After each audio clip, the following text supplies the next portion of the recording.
Alors, on va parler un peu du mode consume et du mode blast. Ce sont deux modes opposés, on parle de la pièce ou du coin, du blast et du consume, parce que ce sont en fait les deux faces d'une même pièce. Comme tous les coins, vous en avez un en sauveur et un en démon. Si vous avez consume en sauveur, vous aurez blast en démon et inversement. Alors déjà, il faut comprendre qu'un mode, c'est la combinaison de deux besoins humains. Pour rappel, il existe quatre besoins humains: OE, le besoin de chaos; OI, le besoin de contrôle; DI, le besoin d'identité; et DE, le besoin de groupe. Quand on combine le besoin de chaos et le besoin d'identité, on obtient le mode consume. A l'inverse, quand on combine le besoin de contrôle et le besoin de groupe, on obtient le mode blast. Et on peut continuer en combinant le besoin de chaos et le besoin de groupe pour avoir le mode play, et à l'inverse, on combine le besoin de contrôle et d'identité et on obtient le mode sleep. Et voilà, avec 4 besoins humains, on obtient 4 modes différents. Maintenant, on va se concentrer sur les modes consume et blast. Comme ils n'ont aucun besoin humain en commun, ils sont opposés. Blast, c'est le contrôle et le groupe, et consume, c'est le chaos et l'identité. Les modes blast et consume sont ce qu'on appelle les modes d'information, parce que, comme on va le voir plus tard, ils servent entre autres à la collecte et au partage de l'information.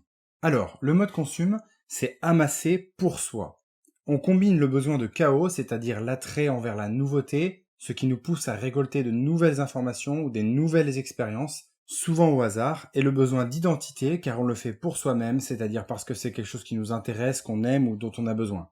Le mode consume, il veut toujours absorber plus d'informations, toujours plus d'expériences. Il veut consommer encore et encore pour son intérêt personnel. Les gens avec consume en sauveur ont souvent une connaissance large sur beaucoup de sujets variés. Ils cherchent à se renseigner et à apprendre davantage avant de passer à l'action et d'utiliser ces informations. Il est souvent compliqué pour eux d'arrêter de consommer, et ils peuvent se perdre pendant des heures à lire des livres ou regarder des vidéos sur un sujet, sans objectif à proprement parler.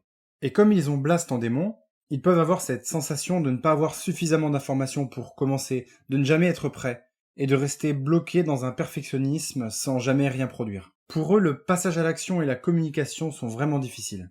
Maintenant, le mode blast, c'est organiser pour les autres. On combine le besoin de contrôle, c'est-à-dire de certitude, de préparation, ce qui nous pousse à construire et à structurer ce qu'on connaît, avec le besoin de groupe, car on le fait pour les autres, en fonction de leurs besoins ou de leurs priorités. Le mode blast veut communiquer aux autres. Il veut enseigner ces informations connues et contrôler le groupe pour l'amener vers un objectif commun. Les gens avec blast en sauveur ont souvent tendance à passer rapidement à l'action et à communiquer efficacement. Ils ont tendance à prendre le contrôle des choses pour orienter les autres dans une direction. Ils prennent la responsabilité de produire avant de récolter les informations car ils sont poussés par une urgence à agir. Et comme ils ont conçu en démon, il est souvent difficile pour eux de s'arrêter pour se renseigner, en apprendre davantage ou envisager d'autres approches. Ils peuvent parfois se lancer trop vite dans les projets sans avoir les connaissances nécessaires à sa bonne réalisation, ou donner des explications sur un sujet qu'ils ne maîtrisent pas suffisamment. Donc comme tous les coins, le but du jeu c'est d'arriver à équilibrer blast et consume, afin de s'équilibrer sur l'information. C'est-à-dire d'être capable d'écouter, de se renseigner et d'apprendre, mais aussi être capable d'enseigner, de communiquer et d'agir. Si vous abusez du mode consume, vous allez avoir du mal à communiquer clairement, vous allez vous perdre dans toujours plus de livres, de vidéos ou de jeux, sans jamais rien produire, et vous enfoncer dans la procrastination sous prétexte de ne jamais vous sentir prêt à passer à l'action. En oubliant que le perfectionnisme c'est une bonne chose, tant qu'il ne sert pas de prétexte à la passivité. Et bien sûr, vous allez projeter votre démon blast à l'extérieur, et blâmer les méchants blasters qui vous donnent des conseils, des ordres, et qui remplissent le vide que vous avez laissé dans l'action par votre passivité.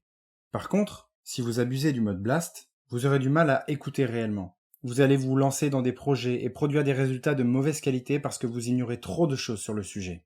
Vous allez passer à l'action beaucoup trop vite, quand il aurait fallu prendre le temps d'apprendre et de perfectionner votre approche au lieu de vous précipiter dans la médiocrité.